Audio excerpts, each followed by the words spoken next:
Hello everyone, this is Nilufi Neha Khan and welcome to our YouTube channel Shikshalata. आज हम एक नई रिक्रूटमेंट के बारे में बात करेंगे जो कि आपकी 413 पोस्ट हैं और ये पूरी परमानेंट वैकेंसी हैं। अगर आप एलिजिबल होते हो तो यहाँ पर आपसे ना कोई एग्जाम होगा, ना ही आपसे कोई किसी भी प्रकार का कोई इंटरव्यू है। सिर्फ मेरिट बिहाफ पर आपका सिलेक्शन प्रोसीजर कंटिन्यू किया जाएगा और मेरिट बिहाफ पर क्या एलिजिबिलिटी क्राइटेरिया रहेगा, कहाँ से पोस्ट आ रही है, जितने भी आपके डाउट्स होंगे वो सारे ही क्लियर करने की कोशिश करूंगी और होप सो ये वीडियो आप लोगों के लिए यूजफुल रहे।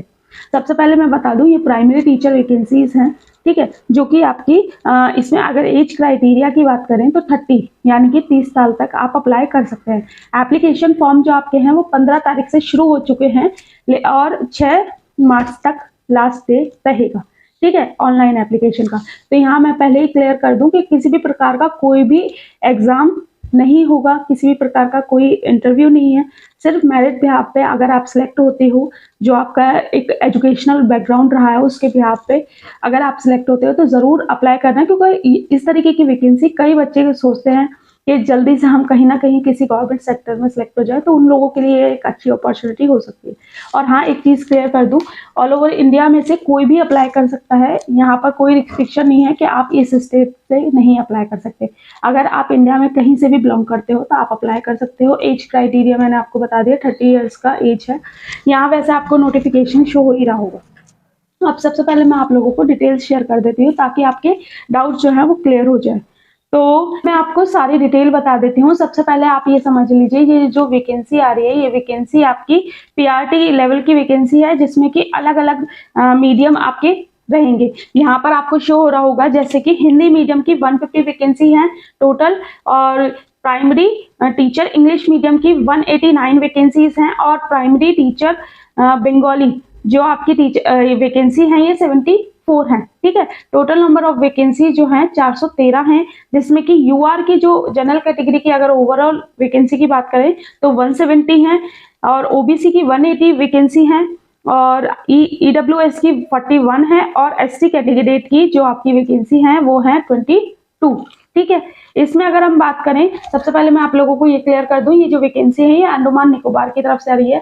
तो देखिए यहाँ पर अगर आपको सूट करता है तो मैं तो आप लोगों से कहूंगी कि कोशिश कर सकते हो तो जरूर, क्योंकि कई बच्चे इस टाइम सबसे ज्यादा परेशान है बेरोजगारी से, ठीक है। और यहाँ पर एक बार ट्राई करके देख सकते हैं, बाकी आपके ऊपर है अपना पूरा सारी चीजें अपनी सारी सिचुएशन को देखते हुए अप्लाई करना, ठीक है। पूरा नोटिफिकेशन मैंने देख लिया, लेकिन इसमें एप्लीकेशन फीस मुझे कहीं नहीं शो हुई।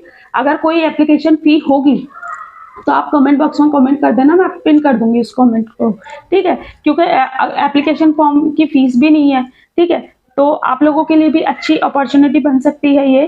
अब बात करें एलिजिबिलिटी क्राइटेरिया की, तो एलिजिबिलिटी क्राइटेरिया मैं आप लोगों को क्लियर कर देती हूँ ताकि आपके डाउट क्लियर हो जाए।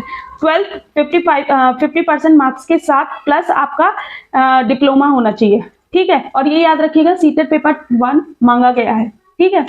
दूसरी एलिजिबिलिटी क्राइटेरिया या तो 12th आपके पास होनी चाहिए 45% के साथ, और institute of diploma in elementary education 2 years का। देखिए ये चीज याद रखिए, डिप्लोमा जो मांगा जाता है आपका कहीं से भी, डिप्लोमा या सर्टिफिकेट या कोई भी डिग्री, तो वो जहां तक अभी तक जो सिनेरियो चलता है 2 इयर्स का मांगा गया है ये, ठीक है। तो 2 साल का होना चाहिए और ये एनसीटी से रिकॉग्नाइज्ड होना चाहिए।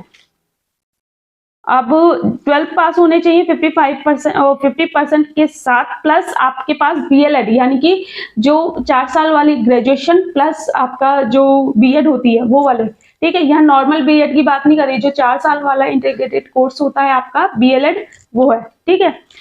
इसके अलावा भी अगर आपके पास 50% के साथ आपके पास डिप्लोमा है इन स्पेशल एजुकेशन, ठीक है, तो भी आप एलिजिबल हो जाते हो, ठीक है। ये एलिजिबिलिटी क्राइटेरिया है।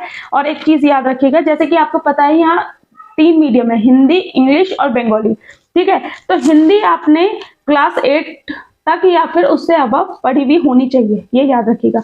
इसके अलावा एक और एलिजिबिलिटी क्राइटेरिया इन्होंने दे रखा है, Hindi, English, Bengali, Tamil, Telugu as one of the language as a subject in class 10th, ठीक है।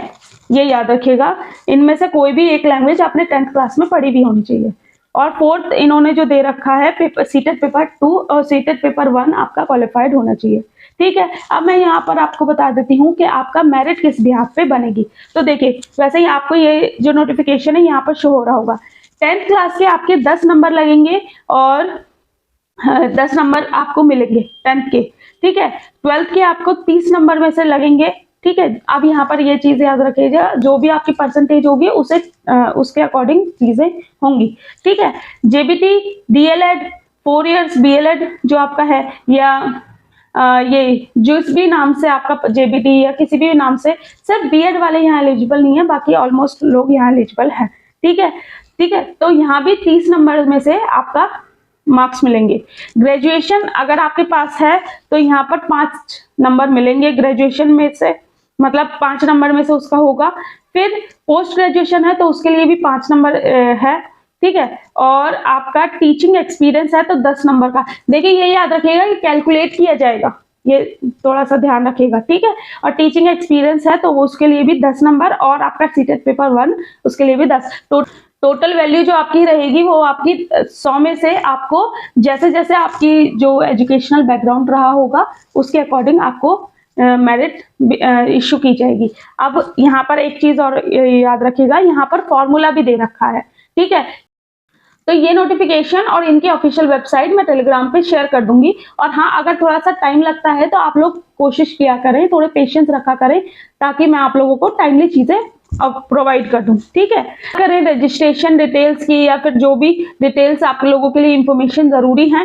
देखिए, 15 तारीख से आपके फॉर्म शुरू हो चुके हैं और आपका 6 मार्च तक रहेंगे। ठीक है, लेकिन हाँ, अभी मैंने नोटिस पढ़ते पढ़ते एक चीज देखी कि यहाँ पर एक चीज देखिएगा कि इन्होंने जो आपका फॉर्म है, ठीक है, ये फॉर्म पहले आपको ऑनलाइन अप्लाई करना है, फिर बाद में आपको डॉक्यूमेंट वेरिफिकेशन के लिए विद एप्लीकेशन फॉर्म के साथ आपको 9 मार्च तक ऑफलाइन वेरीफाइड करवाना पड़ेगा इनके ऑफिसर्स के थ्रू। ठीक है, अब ये यहाँ पर सारी चीजें डिटेल दे रखी हैं कि किन किन ऑफिसर्स, लिस्ट दे रखी है कि किन किन ऑफिसर से आप लोगों को वेरीफाइड करवाना पड़ेगा सारी चीजों को। और ये इसका जो टाइम है वो 9 मार्च तक का है। ठीक है, तो अगर इंटरेस्टेड हो तो जरूर अप्लाई करना। बाकी सारी चीजों को कैलकुलेट करके अपना अप्लाई कर सकते हैं। यहाँ पर अगर बात करें सैलरी की, तो सैलरी भी अच्छी खासी आपको लगभग 50,000 के लगभग आपको सैलरी, उससे मतलब 40-50 हजार सैलरी आपको आराम से मिल जाएगी। ठीक है, बाकी कोई दिक्कत, कोई परेशानी हो तो कमेंट बॉक्स में कमेंट करना, मैं कोशिश करूंगी किसी ना किसी माध्यम से आपकी क्वेरीज को फुलफिल किया जा सके। बाकी मिलते हैं आपसे नेक्स्ट वीडियो में। होप सो ये वीडियो आप लोगों के लिए यूजफुल रहा हो। कोई दिक्कत, कोई परेशानी हो तो कमेंट बॉक्स में कमेंट करना। Thank you for watching.